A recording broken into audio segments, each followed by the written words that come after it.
Doctor की एक report और सबकी जबानें बंद हो गईं। आपकी बहू बांझ नहीं है, मसला आपके बेटे में है। यह जुमला सुनते ही रशीदा बेगम के हाथ से रिपोर्ट गिर गई। कमरे में मुकम्मल खामोशी छा गई और इसी खामोशी में एक एक करके वह तमाम लम्हे जिंदा होने लगे जब उन्होंने अपनी बहू को बांझ कहकर जलील किया था। कुछ महीने पहले, यह लड़की हमारे घर के लिए मनहूस है। रशीदा बेगम की आवाज पूरे घर में गूंज रही थी। आयशा दरवाजे के पास खड़ी थी, हाथ कांप रहे थे, आंखें भीगी हुई थीं, लेकिन आवाज आवाज कहीं गुम हो चुकी थी। 2 साल हो गए शादी को और अभी तक कोई औलाद नहीं। हमें वारिस चाहिए, बहाने नहीं, हर दिन एक नया इल्जाम, हर दिन एक नया जख्म।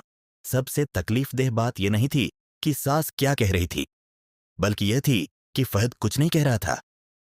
वह वहीं खड़ा था, सब कुछ सुन रहा था, मगर जैसे उसकी जबान को किसी ने कोफला लगा दिया हो। एक रात आयशा ने पहली बार खुद से सवाल किया, क्या वाकई मुझ में ही कोई कमी है? वह आईने के सामने खड़ी थी, अपनी आंखों में झांक रही थी, जैसे खुद को ढूंढ रही हो। फिर वही दिन आया जिसने सब कुछ खत्म कर दिया। तुम बांझ हो और हमें ऐसी बहू नहीं चाहिए। यह कहकर रशीदा बेगम ने दरवाजे की तरफ इशारा किया। निकल जाओ इस घर से। आयशा ने आखिरी बार फहद की तरफ देखा। यह वह नजर थी जिसमें हजारों सवाल थे। एक उम्मीद थी कि शायद वह रोकेगा, लेकिन फहद ने नजरें झुका लीं। इसी लम्हे आयशा का दिल नहीं, उसका एतमाद टूट गया। वह बगैर कुछ कहे घर छोड़ गई। ना कोई शोर, ना कोई ड्रामा, बस एक खामोश रुखसती। वक्त गुजरा, समझ गई, पहले इसी खामोश रुखसती के बाद आयशा की जिंदगी एक नए मोड़ पर आ गई। वह अपनी अम्मी के घर आ गई थी। वही पुराना कमरा, वही दीवारें, लेकिन अब वह आयशा पहले जैसी नहीं रही थी। रात के वक्त खिड़की के पास बैठी वह खामोशी से आसमान को देख रही थी। हवा हल्की सी चल रही थी, पर्दे आहिस्ता आहिस्ता हिल रहे थे और उसके दिल में एक नाम बार बार गूंज रहा था, फहद। वह खुद से सवाल करती, क्या उसे मेरी कमी महसूस होती होगी?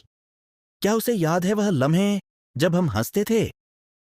उसकी आंखों में आंसू आ गए, मगर इस बार वह आंसू कमजोरी के नहीं थे, बल्कि एक अधूरी कहानी के थे।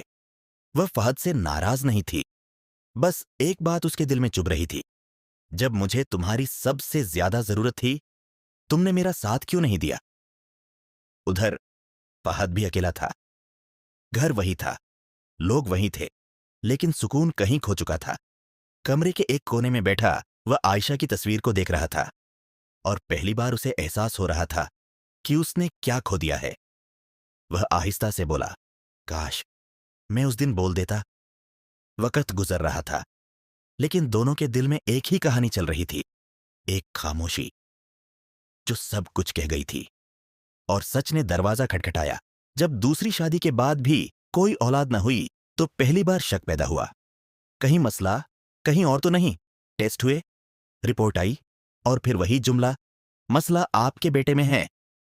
इस लम्हे रशीदा बेगम को लगा जैसे किसी ने आईना सामने रख दिया हो और उस आईने में वह खुद को देख रही थी, अपने अल्फाज, अपना गरूर, अपना जुल्म। हमने क्या कर दिया? उनके लबों से बस यही निकला। फहद सीधा आयशा के दरवाजे पर पहुंचा। इस बार दरवाजा उसने खोला, मगर वह पहले वाली आयशा नहीं थी। उसकी आंखों में अब आंसू नहीं थे, बल्कि एक अजीब सा सुकून था। आयशा, मुझे सच पता चल गया है। फहद की आवाज टूट रही थी। आयशा ने गौर से उसे देखा और आहिस्ता से कहा, सच? सच तो उस दिन भी यही था, बस तुम में उसे सुनने की हिम्मत नहीं थी। यह जुमला फहद के दिल में उतर गया। मुझे माफ कर दो। चंद लम्हे खामोशी रही, फिर आयशा ने कहा, माफ करना मुश्किल नहीं, लेकिन जो टूट जाता है वह वापस वैसा नहीं बनता। दरवाजा बंद हो गया और इस बार बाहर खड़ा इंसान वाकई अकेला था। Ending line, impact. इल्जाम लगाने से पहले सच जान लो, क्योंकि कभी कभी देर से मिला सच सब कुछ छीन लेता है।